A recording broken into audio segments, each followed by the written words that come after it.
Hello, how are you doing tonight? Hopefully everyone's doing well. Welcome back to my channel, Woman at the Well. My name is Julie, and tonight we are going back into our book of Revelation for our Bible study, and we are going to focus on chapter 12 tonight. And in my Bible, it is titled The Woman and the Dragon. So we're going to read that chapter, and then we're going to go down below and read some of the notes and look up some scripture and just study a little bit of the Bible tonight together. So thank you for being here. I appreciate anyone who comes and visits the channel and listens to the Bible and reads the Bible with me and help create a community of believers. So, all right, without further ado, The Woman and the Dragon, chapter 12. A great and wondrous sign appeared in heaven. A woman clothed with the sun and with the moon under her feet, and a crown of 12 stars on her head. She was pregnant and cried out in pain as she was about to give birth. Then another sign appeared in heaven, an enormous red dragon with 7 heads and 10 horns and 7 crowns on his heads. His tail swept a third of the stars out of the sky and flung them to the earth. The dragon stood in front of the woman who was about to give birth,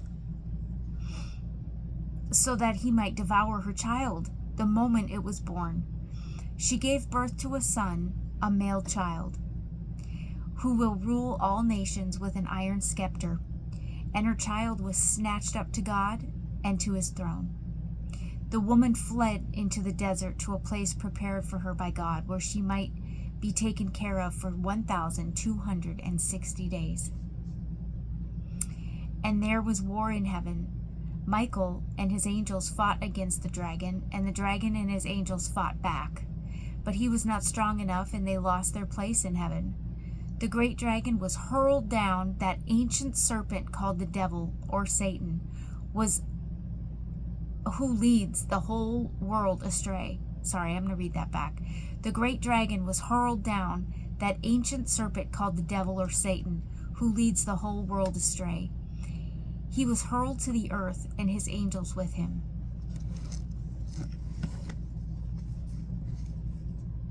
Then I heard a loud voice in heaven say, "Now have come the salvation, and the power, and the kingdom of our God, and the authority of his Christ, for the accuser of our brothers, who accuses them before our God day and night, has been hurled down.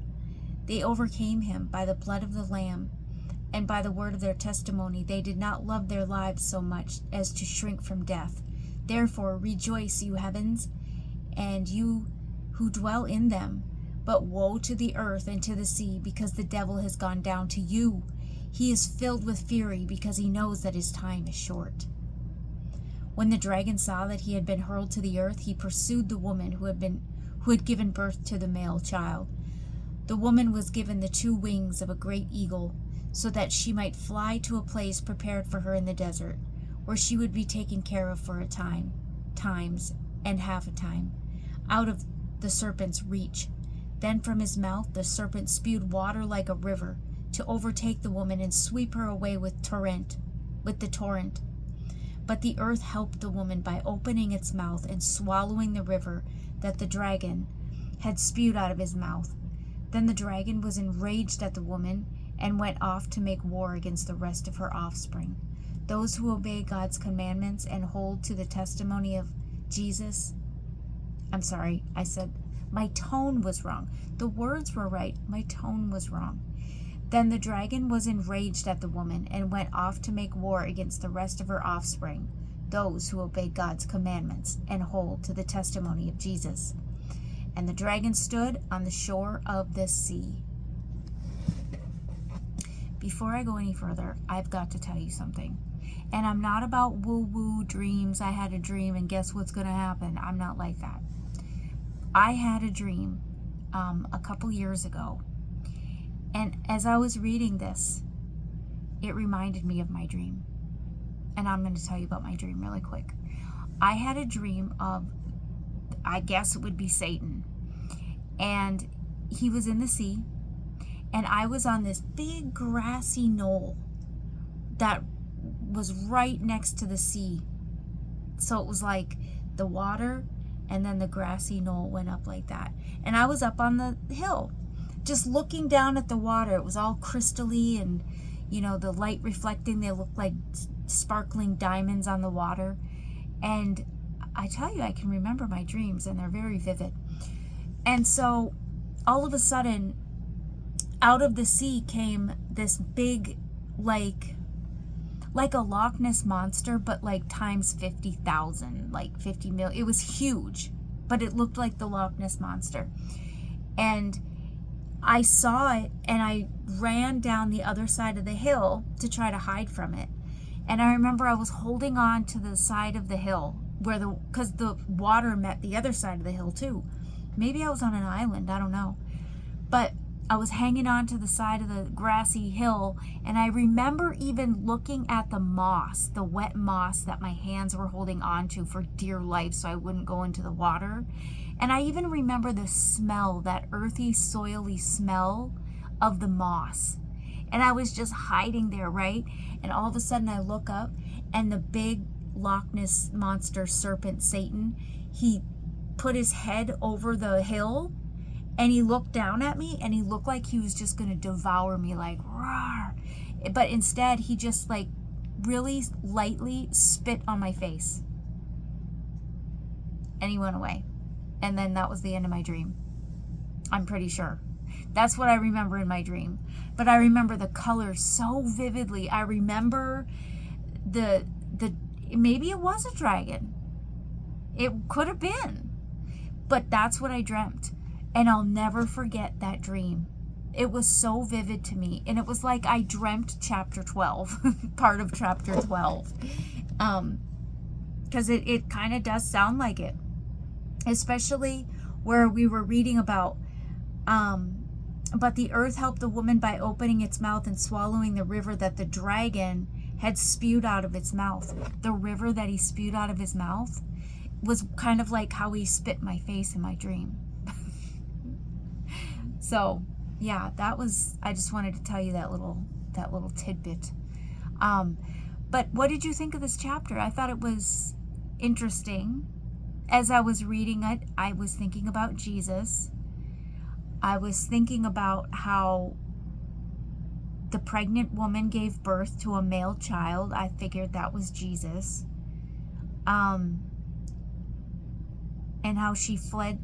So before I give you what I think it is, let's go down and read like the study notes and stuff. Okay, so verse 1 of chapter 12,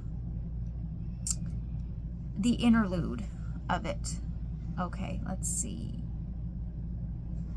Persecution of God's people by the dragon and the great beasts rising out of the sea, and the deliverance of the redeemed, but does lead to God's judgment on the persecuting powers. A great and wondrous sign appeared in heaven, a woman clothed with the sun, with the moon under her feet, and a crown of 12 stars on her head.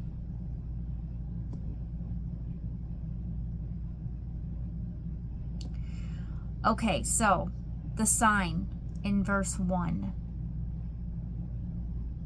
A great and wondrous sign appeared in heaven. An extraordinary spectacle or event that points beyond itself. We can look up Luke chapter 21, verse 11 and 25. And we can also look up Acts chapter 2, verse 19. Let's look up Acts. We never go there. So let's see. Acts. What was it? 2:19. I don't have any room. I'm going to be so happy when I have a desk in my own little, like, sensory room. I can't wait to get my little sensory room. I'm going to put, like, a beanbag in there and, like, all sorts of fun, cool stuff. I found this, I know I get sidetracked. I'm sorry. I have to tell you this, though, real quick. I found this thing on Amazon. It's a light that you put on at night in a room, and when you light it up, or when you turn the light on, all the walls and ceilings look like the northern lights, the aurora borealis. I hope I'm saying that right. I mean, I am from Michigan, and you see them all the time, but I have a confession to make. I never saw them. I never saw them in person. And I lived there. I lived there until I was 20 years old, and I was always outside. And my parents, we grew up camping and everything, and I still, maybe I did and I just forgot. I don't know. But I'm going to get that too for my sensory room when I have more room to move around and read the Bible too. Okay, so Acts chapter 2, verse 19 says, I will show wonders in the heavens above and signs on the earth below, blood and fire and billows of smoke. So Acts chapter 2, verse 19 talks about the signs. I will show wonders in the heavens above and signs on the earth below. Okay, so going forward, the woman clothed with the sun is probably a symbolic reference to the believing messianic community. That would be us, right? Well, yeah, messianic community. We believe that Jesus is the Messiah. Probably a symbolic reference to the believing messianic community. The 12 stars are the 12 tribes of Israel.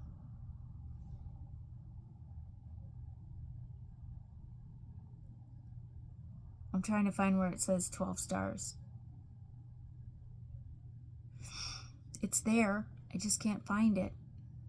7 heads and 10 horns, 7 crowns. Oh, it's up more. And a crown of 12 stars under her head, or on her head. That would be the 12 tribes of Israel. The stars. The stars are the tribes.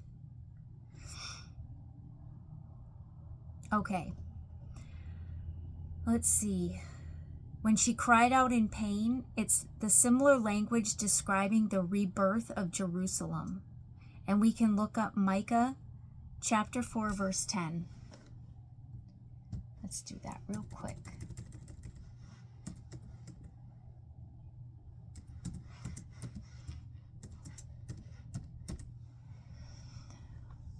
Writhe in agony, daughter Zion, like a woman in labor. For now you must leave the city to camp in the open field. You will go to Babylon. There you will be rescued. There the Lord will redeem you out of your hand.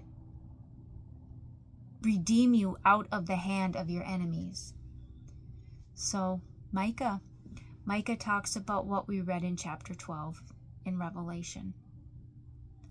Like a woman in labor, for now you must leave the city to camp in the open field. You will go to Babylon. There you will be rescued. There the Lord will redeem you out of the hands of your enemies. That woman in labor sounds a lot like the believing community. Like all the believers. Because it says, you must leave the city to camp in the open field. Well, I feel like the world is the open field. We'll go to Babylon. This whole world feels like Babylon. But we'll be rescued. Right? There the Lord will redeem you out of the hands of your enemies, because he's coming soon. Jesus is coming soon. That's just what I kind of got out of it. But feel free to let me know what you think in the comments. Nobody ever comments yet. I'm waiting. Are you shy? Don't be shy. Okay. Let's see. Going forward. The red dragon in verse 3. Dragons abound in the mythology of ancient peoples like the Leviathan, in Canaanite lore, and Set Typhon. It's not typhoon. Set Typhon. A red crocodile in Egypt. There's a red crocodile in Egypt. And in the Old Testament, they are normally used metaphorically to depict the enemies of God and of Israel. The 7 heads and the 10 horns, they symbolize great power. In verse 3. When it was talking about the red dragon. So that was interesting. We learned that there's a red crocodile in Egypt. The Set Typhon. Okay. let's carry on going forward. In verse 5, a son, a male child. The Messiah, we were right. The Messiah, iron scepter, snatched up to God, is the ascension of Christ. Okay, so in verse 6, when it talks about the desert, it's not a wasteland, but a place of spiritual refuge. We can see this in Hosea chapter 2, verse 14. Hosea 2:14. This is so interesting because I'm in the desert right now. And I am not liking it. I'm from Michigan. I'm not a desert girl. And I am trying my best to adapt, but it's hard. I need to see green. Everything out here is a lot of brown.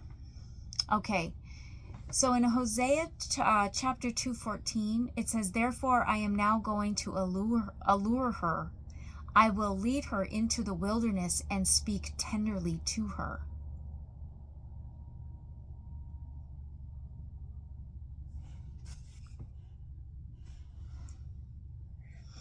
So let's read verse 6 again, because I want to see something. The woman fled into the desert to a place prepared for her by God. So the desert was not a wasteland, was not referring to a wasteland, but a place of spiritual refuge. Do you know that since we've been in this travel trailer and since we've been out here in the desert, I have gotten the closest I've ever been able to get in my relationship with God. It's true. Because especially the fact that I'm not working right now because of my health, and I'm here all day. I don't really go anywhere. I pray a lot. I'm in my Bible a lot. And I have poured my heart out to God so many days these past few years. And I just feel like it's such an interesting commonality that I am in the desert. I am literally in the desert where God has me in this season of solitude. And I feel He does that with everybody when we go from being baby Christians to maturing into more mature Christians. I still feel like a baby Christian. I feel like I'm always going to be a baby Christian. I kind of want to always be a baby Christian. No. But He does. I think He does that. I think He'll put all of us in a season of solitude when He really wants to grab hold of our hearts and bring us close to Him and speak to us and help us on our walk with the Lord. I truly believe that because He's done it to me, and I'm no special person. He doesn't have any favorites. So I'm sure that, and I've heard this before. I've heard that He does this. He brings people to seasons of solitude to help you grow in your relationship. I think that's kind of beautiful, though, actually, because how are you supposed to grow in the Lord when you're all busy in the world? It's just, you can't concentrate. Now, in verse 7, Michael. Who's Michael? Michael's an archangel who defeats Satan in heavenly warfare. And we can see that in Daniel chapter 12, verse 1. Daniel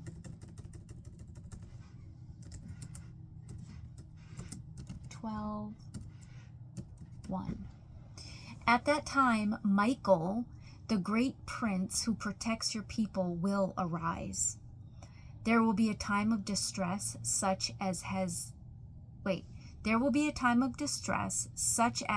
has not happened from the beginning of nations until then. But at that time your people, everyone whose name is found written in the book, will be delivered. Yes.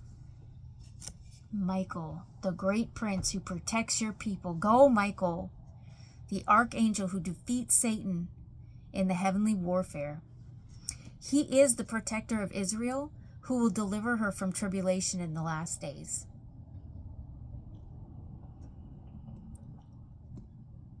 Okay, so when it talked about how the dragon was hurled to the earth, how Michael did that, not the original casting of Satan out of heaven, but this means his final exclusion.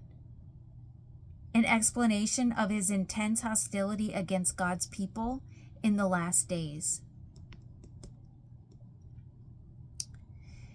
In verse 12, it refers to him as the accuser. Satan is the accuser. And we can see that in Job chapter 1, verses 9 through 11. Let's look that up real quick. I wasn't going to, but I'm going to do it because I want to show you something else. Job, what was it? 1, 9.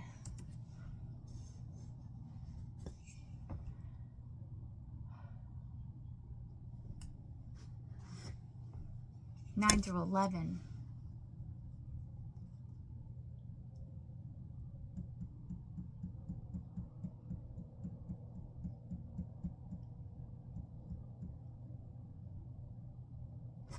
Is that right? Because that doesn't seem like it's Job chapter 1 verses 9. Oh, I'm in Job 9, not Job 1. Well, that's weird. It should have went to Job 1. It went to Job chapter 9.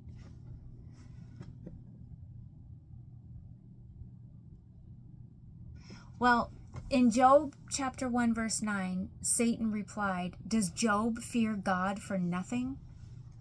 So he's kind of accusing. But it says 9 through 11, so hold on. That's another word for Satan, the accuser. "But does Job fear God for nothing?" Satan replied. "Have you not put a hedge around him and his household and everything he has? You have blessed the work of his hands so that his flocks and herds are spread throughout the land. But now you stretch out your hand and strike everything he has, and he will surely curse you to your face." But he didn't. Yeah, that's another word for Satan, the accuser. He's the accuser. And then let's see.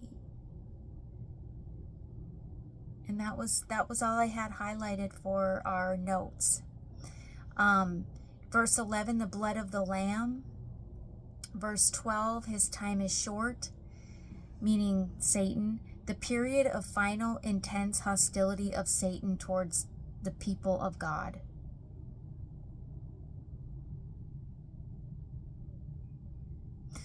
Okay. I know this wasn't a real smooth flowing video of our reading of Revelation. So I do apologize. Some days I got it and some days I don't. Tonight I feel a little sleepy, a little unfocused, but I really wanted to read this tonight to us. So yes, tonight we read about the woman and the dragon, and next time in chapter 13, we're going to read the beast out of the sea. I told you I had that dream 2 years ago, and I remember it very vividly. And the color of the serpent that came out of the sea was like a blackish, dark black brown. And I had another dream one time that Satan was kind of looking like that, but he was on land, and he was wearing a top hat. I don't know why I have these dreams. I do sometimes, and I don't like them. I ask God, I'm like, I want peaceful dreams. But there are times where I will have dreams, and they're not so pleasant. I know that I'm under spiritual warfare. I have had dreams recently, this year, where in my dream, I'm just surrounded by regular, everyday people, but they don't like me. Their faces are like showing disgust looks on their faces. And they're trying to get at me. They're trying to like touch me.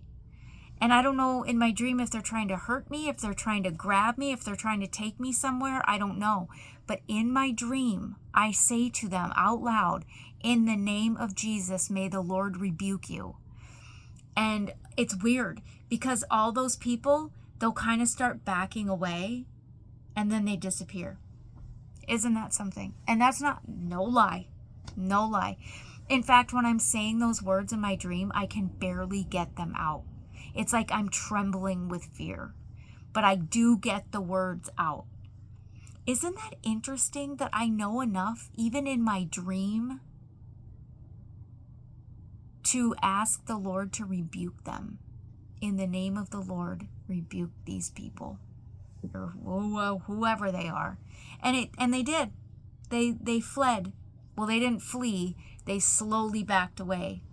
But they knew the power of Jesus. They don't play around. They know who's in charge, and that's Jesus. So, okay, I won't keep you anymore. I'm at 26 minutes. Oh my goodness. Okay, that's probably a lot of me rambling on instead of doing our Bible study. But anyway, okay, I'll let you go. I'll see you on the next video for chapter 13 of our Bible study.